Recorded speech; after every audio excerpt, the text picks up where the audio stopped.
Thank you, Raphael, for this kind introduction, and thank you for the invitation to speak here. It's an honor and a real pleasure. I love being at this conference every time. It's really kind of like the home-based community, so it's very soothing to be here. Also, loving the topic of the conference and the talks that I've heard. I think it's a very important, very important issues that we're talking about here. I've been theorizing animal rights since, say, 2010, and I could have never imagined in my early days of thinking about the somewhat utopian and distant possibility of legal animal rights that animal rights would be starting to emerge just 10 years, a mere decade later in the real world. So in today's talk, I am concerned with this new phenotype of animal rights that are grounded in legal practice, what I call real animal rights, which I distinguish from ideal animal rights that are the subject of animal rights theory. Let's see if I can, yes, okay. So until very recently, the idea of animal rights has had a mostly theoretical existence, occupying the minds of moral and political philosophers, legal theorists, and social reformers. In the absence of any legally institutionalized rights, the idea of animal rights typically relates to potential fundamental rights that animals should have and that ought to be legally recognized and respected by our laws and social practices. Only very recently have legal animal rights begun to emerge in the real world, brought into existence through legal rules as enacted by lawmakers, or, which has been the more typical case, as interpreted and developed by judges. Notably, courts around the world are starting to deliberate and in some instances recognize legal rights of animals, thus contributing to the formation of a nascent global animal rights practice. So the present marks a very interesting and exciting time, a transitional moment in the evolution of animal rights. We are witnessing in real time the incipient and gradual transition of animal rights from morality to law, from theory to practice, from idea to institution. In this transitional space between moral idea and legal institution, emerging animal rights are undergoing a metamorphosis. I'm not sure if I'm pronouncing that right. Metamorphosis, a transformative process in which the nature of animal rights changes. In fact, I would argue that this is a dual transformation of animal rights. It is not simply a transition from moral to legal rights, as is frequently noted, but I would argue it is also a transition from ideal to real legal rights. So let me begin with the first transition, from moral to legal rights.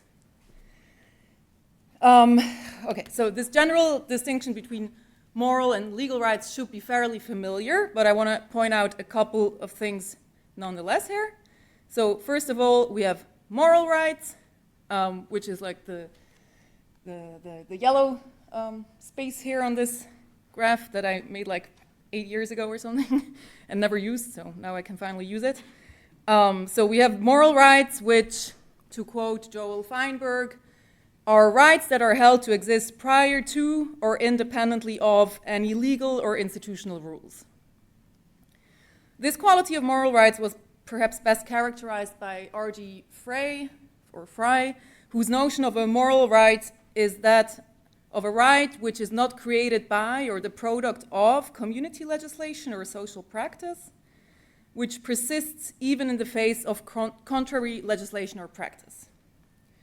So these are our moral rights. And then second, we have legal rights, the red space here in this circle. Legal rights, by contrast, are institutional rights that are conferred by legal rules within a given legal system. So unlike moral rights, legal rights need an institutional home, to quote Feinberg again, and their existence is dependent on recognition within that institution's normative system of rules. And then third, we have moral rights that are legal rights. So some moral rights are legal rights to the extent that a moral right has been legally recognized. The corresponding legal right serves the function in this instance of giving legal institutional recognition and efficacy to a pre-existing moral right. So fundamental rights, human rights, and potentially also animal rights are a typical example of such a dual moral and legal nature of rights. And then there is a fourth category, which is kind of, do I have a pointer here? No. Is there a laser? Well, so the fourth category is kind of moving from the yellow space towards the middle. I used the mouse yesterday. You used the mouse. Oh, right. So here we have our fourth category of moral rights that ought to be legal rights. So there is this transitional area of moral rights that are not, but should be legal rights. This type of moral right in the intermediate space between purely moral and full-fledged legal rights can be interpreted as demands for legal recognition. They serve as placeholders for eventual legal rights proper. I call these the ought to be legal rights, or what Feinberg would call there ought to be a law theory of moral rights, or the manifesto sense of moral rights. So there's different variations of this, but the point is these are moral rights that ought to be legal rights. And now if we trace the evolution of animal rights on this moral legal rights continuum, we may roughly note that animal rights have originally been framed as moral rights by moral philosophers. Over time, animals' moral rights have been increasingly articulated as potential legal rights by political philosophers and legal theorists. Moreover, with the recent advent of animal rights jurisprudence, some moral animal rights are now arguably legal rights. The bulk of contemporary animal rights articulations, though, I would say, remains within this category of ought to be legal rights. These animal rights are conceptualized, claimed, or demanded as legal animal rights, or as legal rights that animals ought to have, but they are not actually legally recognized as such. Put differently, most animal rights today are ideally legal rights, but not really legal rights. So this brings me to my second distinction that I want to make here. The transition from ideal to real rights. This distinction between ideal and real rights is less familiar. It is nonetheless a distinction that I want to make because I believe that the common distinction between moral and legal rights does not sufficiently capture the shifting nature of animal rights, of emerging animal rights. It is not simply that animals' moral rights are being cast into legal form, to quote Raphael Fasel and Sean Butler here from their book. I believe the crucial transformative change lies in the fact that ideally legal rights are being translated into real-world institutional contexts, thus embarking on a path of becoming real legal rights. To elaborate this claim, let me briefly define what I mean by ideal and real rights before applying this distinction to animal rights. I have to preface the following remarks, though, with the disclaimer that the following is still very much work in progress. I'm still really grappling with this whole idea of ideal and real legal animal rights. So yes, work in progress. Very much looking forward to your thoughts and feedback. Okay, so the general distinction between ideal and real rights is occasionally made, though not consistently. The distinction roughly delineates the line between real or genuine as opposed to merely proclaimed or alleged or aspirational legal rights.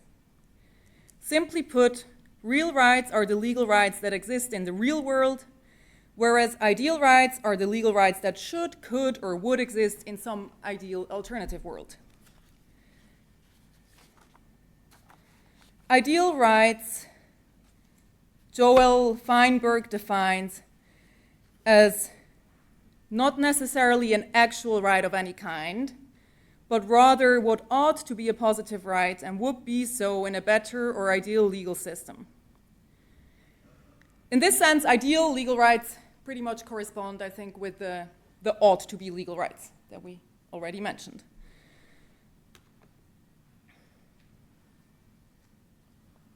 Another way of thinking about ideal rights is in terms of what they are not.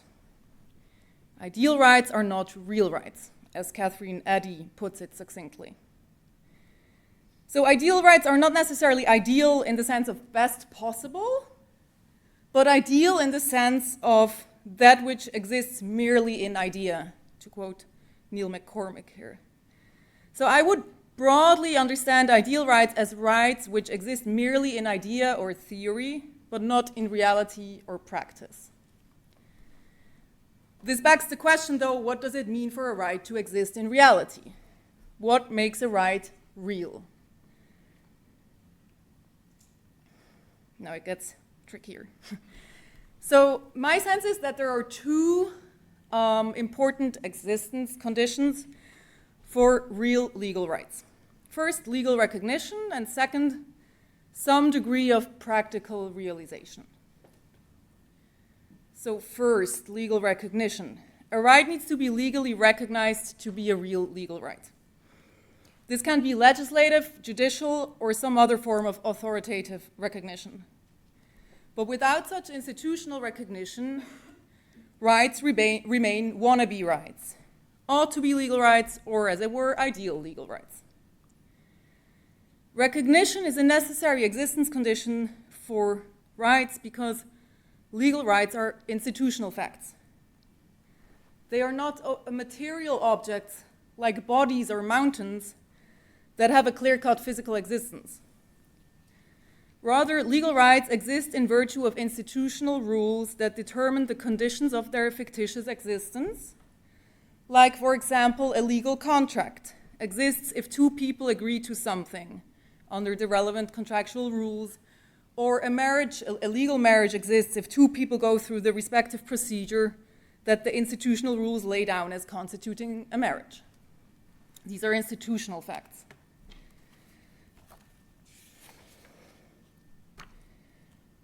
So much for legal recognition.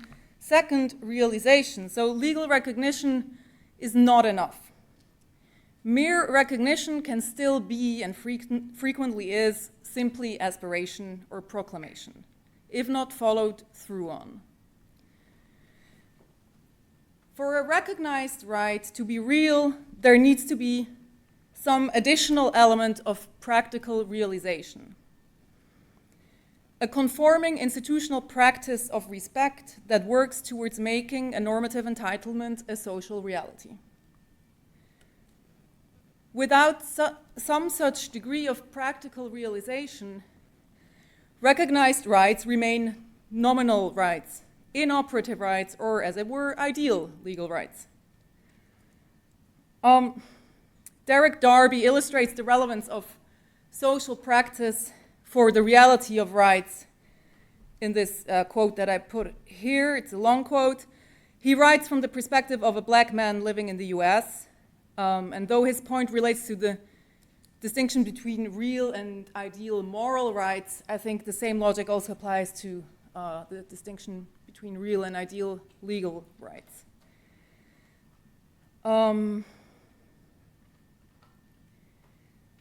Yeah, I think I'm not going to read the whole quote. I'm going to just leave it here for people to read it themselves. Let me just point out the last part of the quote. So Actually, I'm going to be quiet for a minute here so you can read it.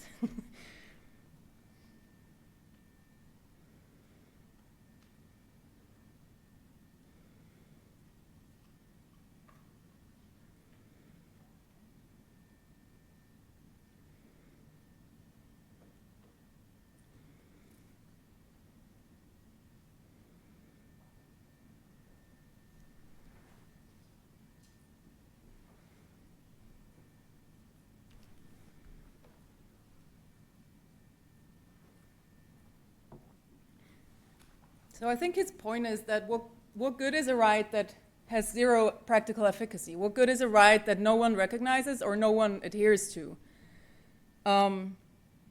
He thus says, from the point of view of the oppressed, the reality of possessing rights does not cover any other reality except the social reality of being able to act in certain ways with relative impunity. This is in the case of active rights, such as freedoms or privileges, or in the case of passive rights, such as claim rights, for others to not be able to treat them in certain ways without impunity.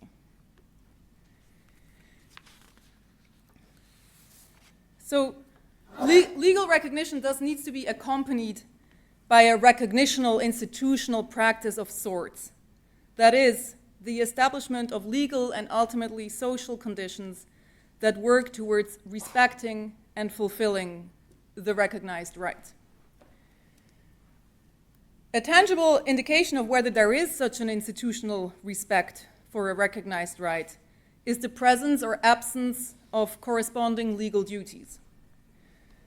This is, of course, because claim rights are passive rights that are contingent on the performance of others' duties to act or refrain from acting in certain ways.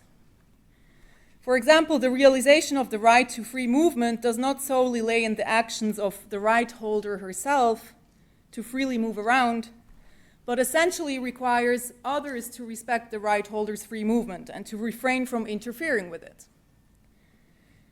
If there are no correlative legal duties of others to respect someone's right to free movement, we can reasonably assume there is no institutional framework put in place that ensures respect for that person's freedom of movement. So imagine a legal system that recognizes an animal right to life, but at the same time puts no rules in place to protect animals' life or rules to prohibit the killing of animals, which means that anyone can freely kill animals with impunity.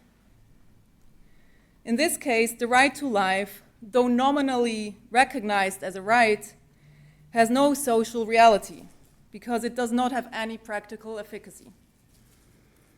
The right may exist in theory or as a normative ideal, but in reality, it is institutionally set up to fail and practically eroded to the point of inexistence.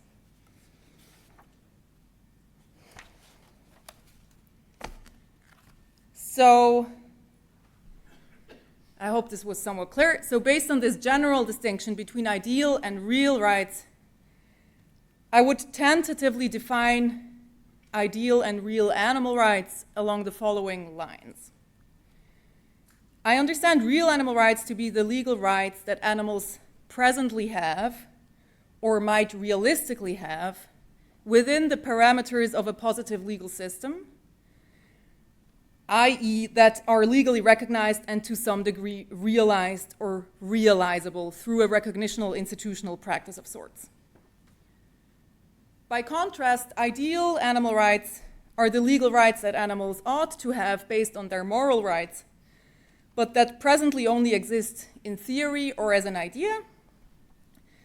So rights that are either not legally recognized or that lack the requisite institutional backing to be practically realizable under present legal and social conditions. That's my preliminary definition of ideal and real legal animal rights. I think an important difference between ideal and real animal rights is that the latter, so real animal rights, have to grapple with the non-ideal and often regrettable facts about the world, and are bound by the institutional and social constraints of what is presently realizable. That is, real rights have to operate in precisely the kind of non-ideal world which ideal rights seek to transcend and to transform. As to the nature of emerging animal rights, so the animal rights recently recognized in legal practice, I'm actually not sure yet whether I would qualify these rights as real legal rights in this sense.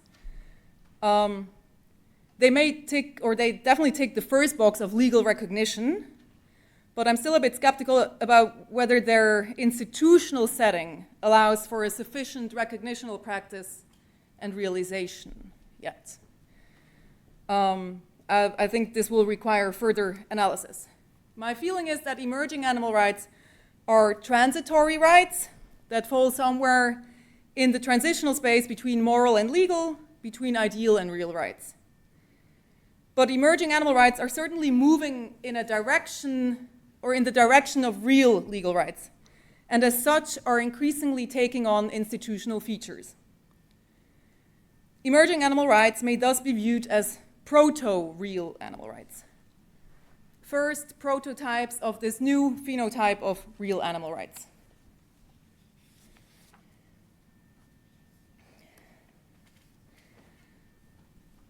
I believe that this distinct institutional and non-ideal nature of emerging or real animal rights has so far not been sufficiently registered and reflected in animal rights theory.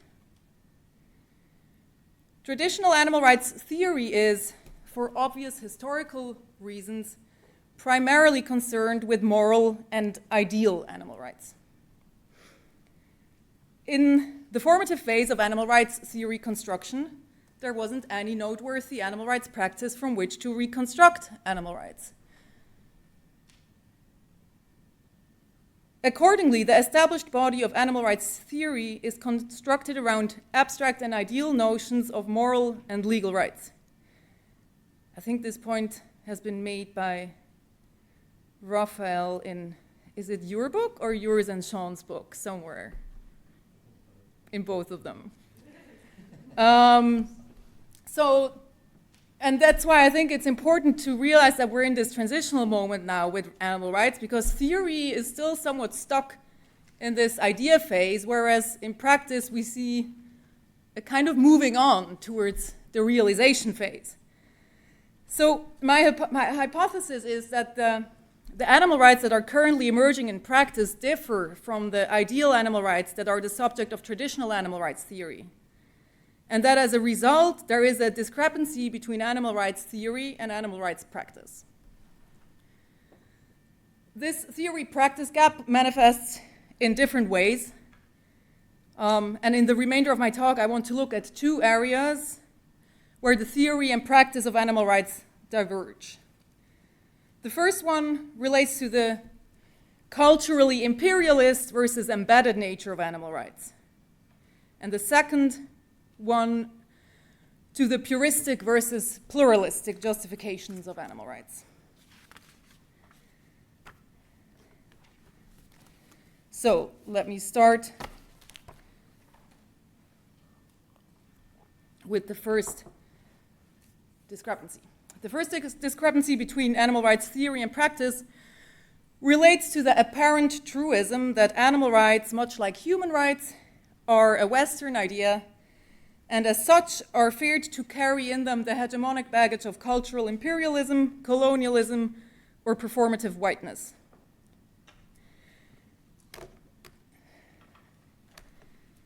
I have here 3 examples from animal rights scholarship.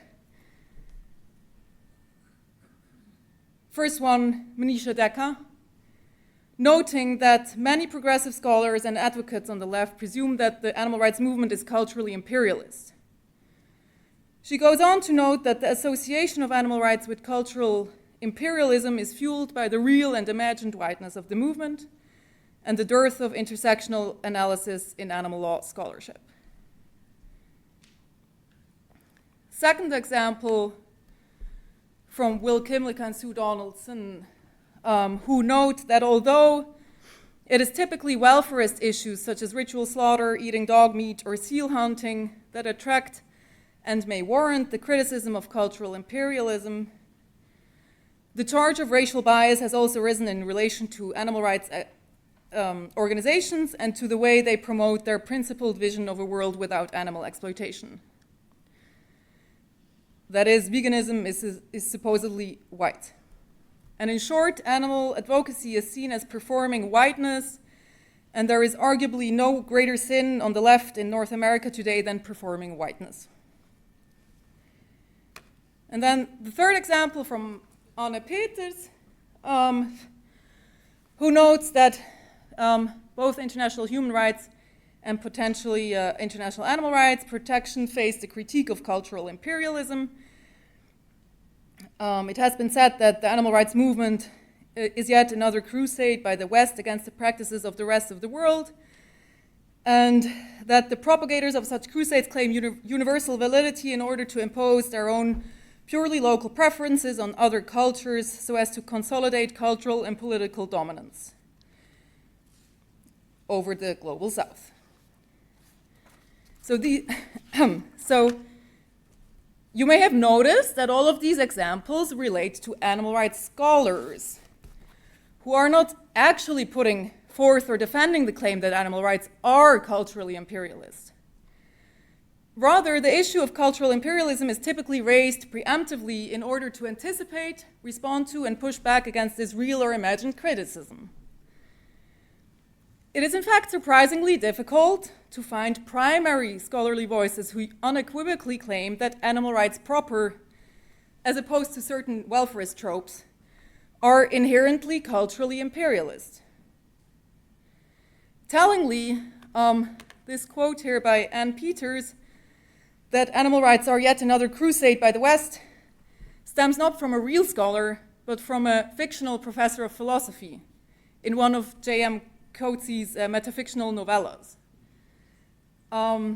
So I thus call this the specter of cultural imperialism, because as far as I can tell, it seems to be mostly a ghost argument that is haunting contemporary animal rights discourse, rather than a robustly articulated and valid criticism of the idea of animal rights.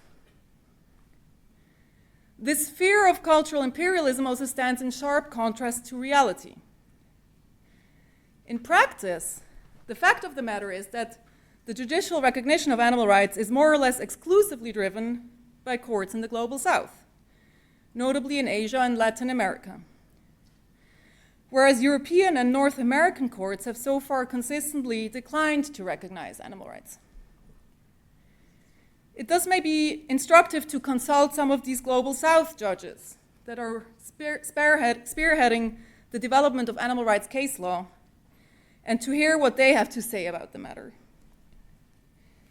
In reading some of these leading cases, the impression that I get is that global South animal rights jurisprudence is often simultaneously embedded in local culture and tradition, and itself infused with a certain claim to universality, or an implied sense of moral superiority vis-à-vis the animal rights rejecting West.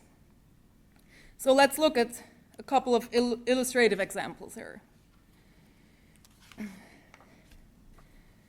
So the first example is the Supreme Court of India's well-known Jallikattu judgment, in which the Supreme Court recognized fundamental rights of animals based on the Prevention of Cruelty to Animals Act. With regard to the cultural embeddedness of animal rights, I highlighted this here. The court basically starts the judgment by noting that the issue is here the rights of animals under our constitution, laws, culture, tradition, and religion. So that's the general situation of this case. It further notes that Tamil culture and tradition does not approve of infliction of pain and suffering to the bulls, and that Tamil tradition and culture are to worship the bull. It further notes that in the Isha Upanishads, which is a key piece of Hindu scripture, it professes that the universe belongs to all creatures and no creature is superior, and that this is the culture and tradition of the country. with regard to the international community, we have this quote, noting that the United Nations all of these years safeguarded only the rights of human beings, not the rights of other species like animals, and that the international community should hang their head in shame for not recognizing animals' rights. So this does not sound like the international community dominated by the West is pushing its imperialist animal rights agenda on India. Rather, the Supreme Court of India here seems to be scolding the international community for not recognizing animals' rights.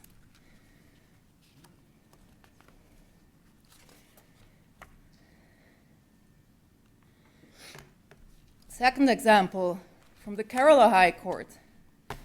A judgment dealing with the validity of a notice banning the training and exhibition of certain circus animals.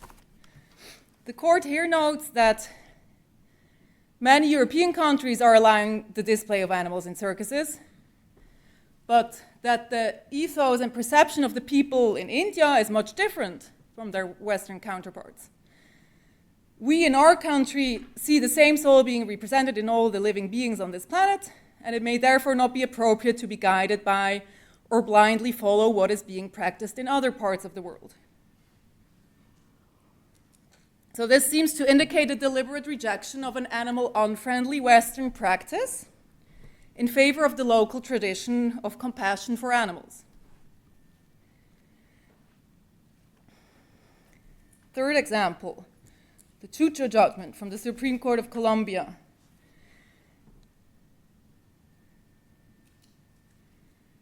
Noting that the objective is to reimagine the world beyond regionalism, colonialism, Eurocentrism, or Americanism, and to build a global ecological public order centered on the ecocentric anthropic. So this shift away from anthropocentrism towards an ecocentric, anthropic, ecological public order, one in which animal rights can be recognized, is depicted as a move beyond Eurocentrism, Americanism, and colonialism. And then, I don't know, probably most strikingly, the Kavan judgment from the Islamabad High Court. Actually, two orders following up on the famous Kavan judgment. In the first order, the court notes that the Kavan judgment enabled the state of Pakistan to take a lead amongst the comity of nations, and that Kavan and the other zoo inmates serve as ambassadors of the people of Pakistan and messengers of the people of Pakistan for the rest of humanity, that it is time to end imprisoning sentient animal species in cages, in a zoo, etc., and to recognize their natural rights. So this court clearly views Pakistan not as a follower, but as a global leader, championing the legal recognition and protection of animal rights.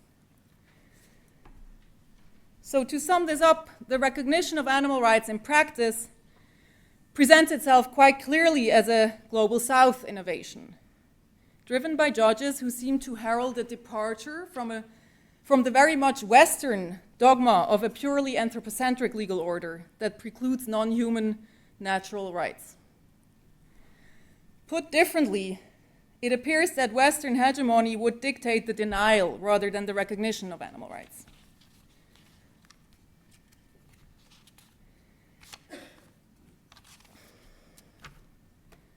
Good. So, moving on to the second discrepancy between theory and practice. Another notable difference between the ideal animal rights discussed in theory and the animal rights recognized in practice is the justificatory pluralism that is driving the emergence of the latter, as opposed to the justificatory monism or purism that tends to ground the former. As I have argued in my book, One Rights, there are generally both principled and prudential reasons for recognizing animal rights. The principled argument for animal rights is of an ethical nature and relies on zoocentric considerations, such as intrinsic qualities of animals like their sentience, dignity, or vulnerability, or their historical and ongoing experiences of injustice. By contrast, the prudential argument for animal rights is of an instrumental nature. Animal rights here serve as a means of promoting other ends, such as the protection of humans or the environment. And this prudential argument relies on anthropocentric or ecological considerations. So animal rights in theory are typically justified with reference to some morally relevant natural or social condition of animals that demands the legal recognition of animal rights as a matter of justice or morality. So the principled argument. Moreover, there is a certain tendency in traditional animal rights theory to build animal rights on a monistic, or one might say puristic, principled foundation, while ignoring or excluding other pragmatic or instrumental justifications. Indeed, animal rights theorists tend to be wary of any non-ethical instrumental justifications for animal rights, and perhaps with good reason. Historical experience tells us that animals do tend to be thrown under the bus in pursuit of human or environmental goals. A classic example would be the eradication of invasive alien species or the preemptive culling of farmed animals in case of a zoonotic disease outbreak or something. So anthropocentric and ecological considerations may thus make for an uneasy, suspicious, or somewhat dirty foundation for animal rights. However, I fear that the insistence on one true, ethically zoocentric, non-instrumental foundation for animal rights, while understandable, may amount to an unnecessarily puristic filter of valid reasons for a legal system to recognize animal rights. It also does not reflect the reality on the ground.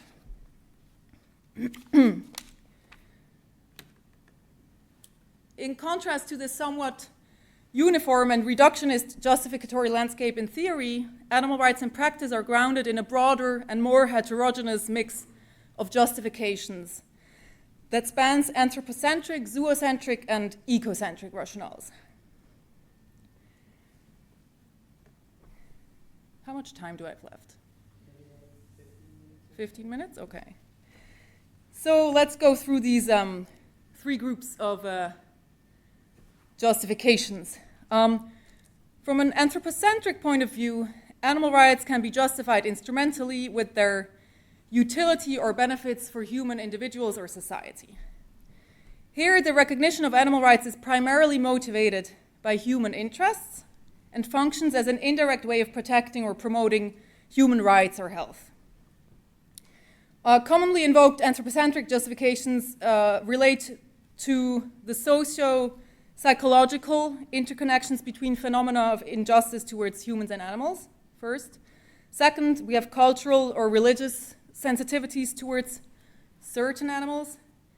And third, the devastating environmental and health impacts of modern industrialized animal exploitation. Those are three groups of anthropocentric justifications that I see in practice.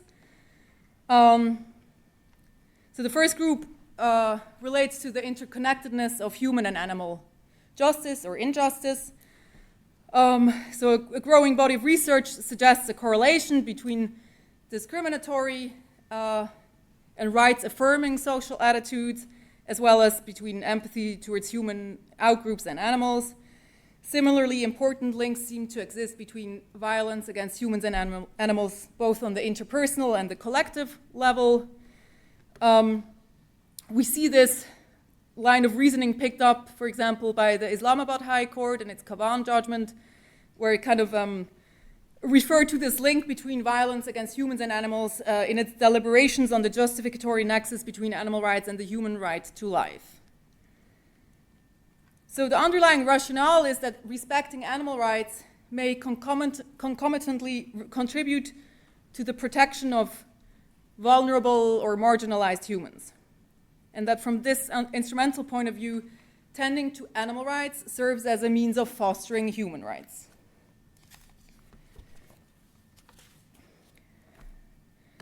Animal rights are sometimes also co-justified on religious grounds. For example,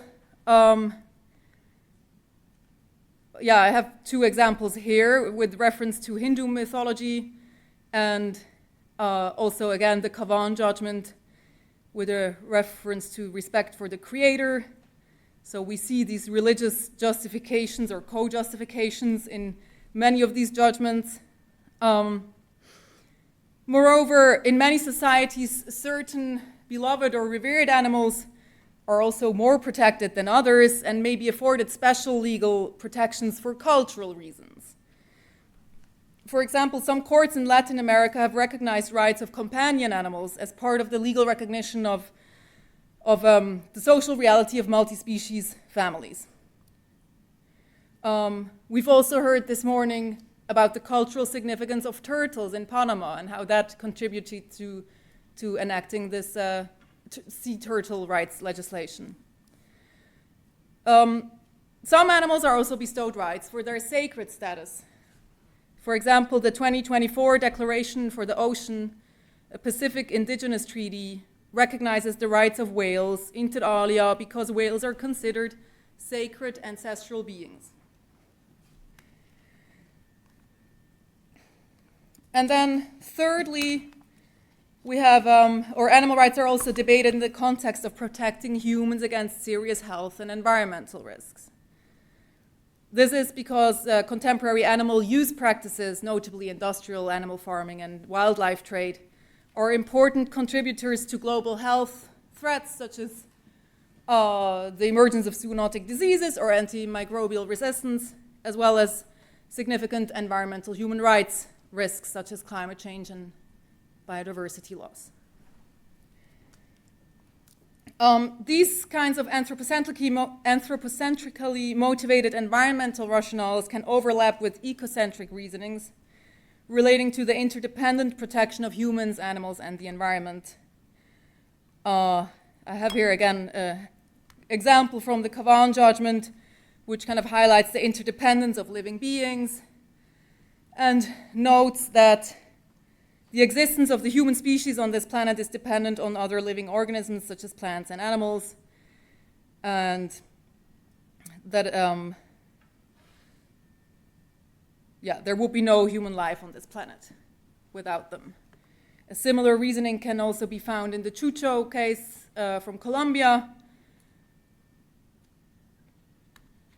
noting that animals are part of the ecological balance that enables the survival of mankind, and that recognizing animal rights can serve as a means of ending the irrational destruction of our planet and of nature.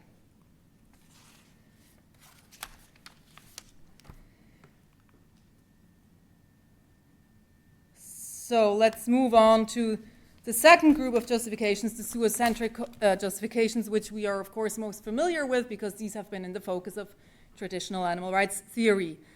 Here, animal rights are justified with intrinsic qualities of animals, such as their dignity or sentience or vulnerability. The recognition of animal rights is primarily motivated by moral and legal concerns for animals, and irrespective of any instrumental or utilitarian considerations. I think the Constitutional Court of Ecuador has put that quite clearly in this quote here. It stresses that animals should not be protected only from an ecosystemic perspective or with a view to the needs of human beings, but mainly from a perspective that focuses on their individuality and intrinsic value. The Supreme Court of India has also adopted a zoocentric approach, applying a best species interest standard that is primarily focused on the welfare interests of animals rather than the use interests of humans. So from how I see it, courts typically arrive at zoocentric justifications of animal rights through two legal avenues, either through a rights-based interpretation, that is a subjectification of existing animal welfare laws, or via an extensive and dynamic interpretation, that is an animalization of existing fundamental human rights. As to the first group, the subjectification of animal welfare laws, I think the leading case here may be, again, the Jallikattu case from the Supreme Court of India. in which it derived animal rights from the Prevention of Cruelty to Animals Act, stating that it deals with duties of persons having charge of animals, which is mandatory in nature, and hence confer corresponding rights on animals. It further elevated these statutory rights to the status of fundamental rights by reading them alongside the constitutional provision on animal compassion. The second way of arriving at zoocentric animal rights is by animalizing human rights. We've seen this notably in courts in the Americas, who have probed the possibility of extending certain human rights or fundamental constitutional rights to animals, such as the prohibition of slavery or the procedural right of habeas corpus and the underlying substantive right to freedom. In the US, courts have so far ultimately declined to enlarge the protective scope of fundamental rights to animals other than humans. Of course, corporations are a different story. By contrast, some courts in Latin America have recognized animal rights based on a dynamic reading of constitutional rights, especially the right to habeas corpus. I've put here the Chucho case as an example in which the court ultimately concluded that habeas corpus serves to ensure the supralegal guarantee of liberty of the person and may be extended to animals in order to safeguard their respective right to freedom. Okay, I'm gonna accelerate the pace here a bit. Moving on to the third group of justifications, ecocentric justifications. Here, animal rights are recognized in an eco-constitutional legal context and as part of a holistic approach to environmental protection. For example, the Constitutional Court of Ecuador has placed its recognition of animal rights in the context of a constitutionalism that goes beyond the classic anthropocentrism to embrace a socio-biocentrism, one that is based on the diverse and harmonious coexistence with nature. Again, we see basically maybe two groups here. The first, most prominent form of ecocentric animal rights is the recognition of animal rights as an integral and individual dimension of rights of nature. And this integration of animal rights into the rights of nature framework has, of course, been most elaborately been proclaimed by or explained by the Constitutional Court of Ecuador in its Estrelita judgment, in which the court clarified that the rights of nature are held by both nature in its totality as well by its individual members, and that animals are individual holders of rights of nature. Animal rights thus constitute a specific dimension of the rights of nature, and the court further elaborated a range of wild animal rights, such as the right to exist, not to be hunted, fished, or captured, etc. And of course, these rights can be limited by legitimate interactions with humans, such as the human need for subsistence. Then, the last type of right that I want to look at now is basically wild animal group rights as environmental or species protection, and this kind of ties in nicely with the presentation we had this morning about the Panama sea turtles. So another possible type of ecocentric animal rights corresponds to a group rights-based approach to environmental protection that seeks to vest certain wild and typically endangered animal groups with rights as a means of combating habitat destruction, species extinction, or other forms of collective environmental harm. In litigation, we have seen some attempts that have been made to demand better enforcement of environmental laws in the name of animal collectives.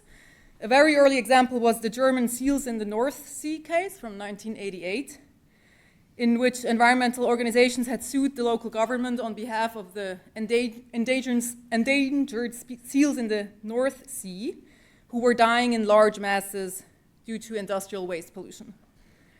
The administrative court dismissed this case for lack of standing, stating that animals are not legal subjects and thus lack the capacity to sue in their own right. Another probably better known case is the cetacean community v. Bush. I think you can read about this case in Raphael and Sean's textbook, so I'm going to skip this one. Third case is the wild bees case in Switzerland from this year, actually.